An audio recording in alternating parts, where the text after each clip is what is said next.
Today's topic, small intestine. Structure. Small intestine is divided of three parts, duodenum, jejunum, ileum, and it is about 20 feet long. The small intestine consists of four layers, mucosa, submucosa, muscle layer, adventium. Let's see the function.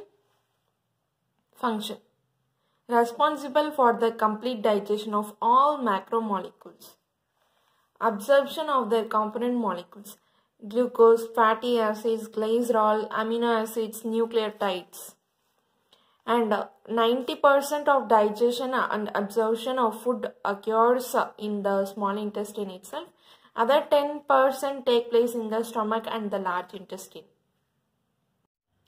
The food in the small intestine is mixed with three juices, namely bile juice, pancreatic juice, intestinal juice.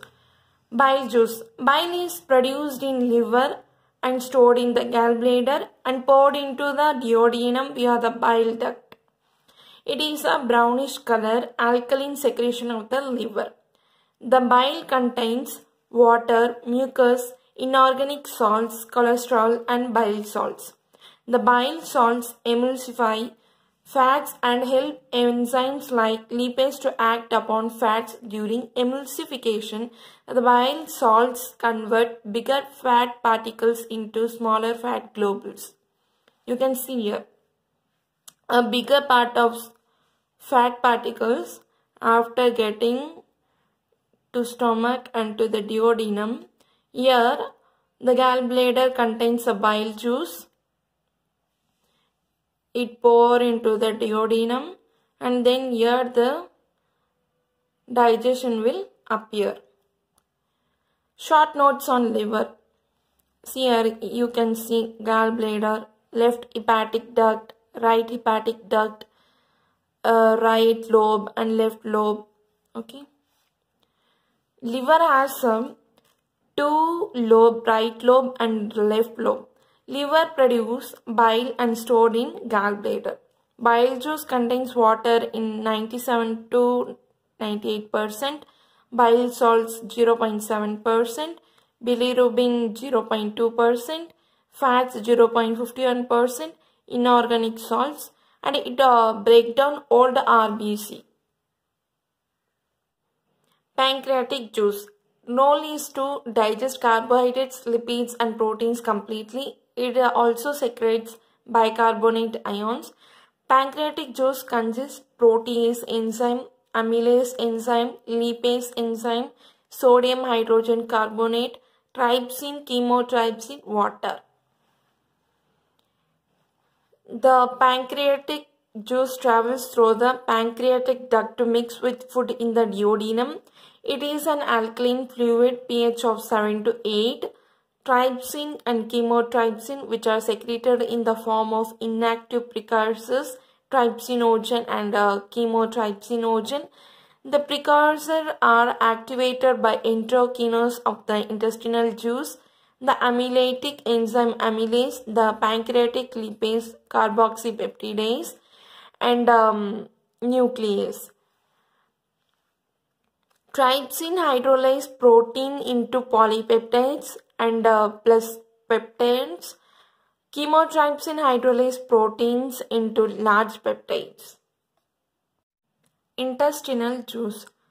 Maltase hydrolyzes maltose into glucose plus glucose. Sucrase hydrolyzes sucrose into glucose plus fructose.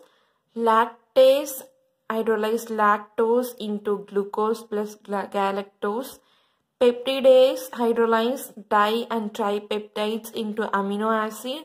Nucleotidase hydrolyzes nucleotides into nucleoside plus phosphoric acid. Nucleosidase hydrolyzes nucleoside into nitrogenous base and plus sugar. Now, absorption in the small intestine.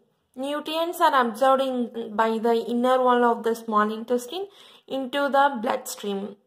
The nutrients are absorbed by process of simple diffusion, facilitated diffusion, primary active transport or secondary active transport.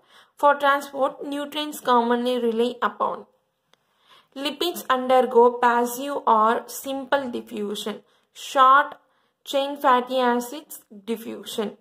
Amino acid by primary active transport, glucose by secondary active transport, fructose facilitated diffusion. Other absorbed substances are water, 80% absorbed by the small intestine and 10% by the large intestine. Remaining 10% excreted in the feces. Electrolytes, vitamins and minerals will be absorbed. Large intestine. Large intestine is composed of several parts: appendix, cecum, ascending colon, transverse colon, descending colon, sigmoid colon, rectum, anus. It is about 1.5 meter and diameter is 6.5 centimeter. Cecum. This is the first part of large intestine located in right iliac fossa. Appendix. The vermiform appendix is a fine tube dosed at one end which lead from the cecum. It is about 8 to 9 centimeter long.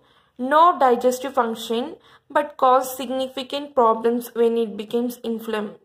Ascending colon. Ascending colon runs through upwards toward the transverse colon. The cecum receives a solid waste of digestion from the ileum via the ileocecal wall. The unwanted waste material is moved upwards toward the transverse section of the colon by a process known as peristalsis. Now, transverse colon. Transverse colon extends across the abdominal cavity in front of the duodenum and stomach area of the spleen, where it forms splenic flexures and curves accurately downwards to become descending colon. Now, descending colon. The function of the descending colon in the digestive system is to store feces that will be emptied into the rectum. Sigmoid colon. The name sigmoid means S-shaped. The walls of the sigmoid colon are muscular and contract to increase the pressure inside the colon, causing the stool to move into the rectum. Rectum. Rectum is a lower gastrointestinal tract. It is about 13 cm long. The rectum is continuation from the sigmoid colon and connects to the anus. Anus. Anal canal is short passage about 3.8 cm long. Two sphincters control the anus: internal sphincter and external sphincter. Internal sphincter consisting smooth muscle. It is involuntary control. For external sphincter formed by skeletal muscle and it is a voluntary control.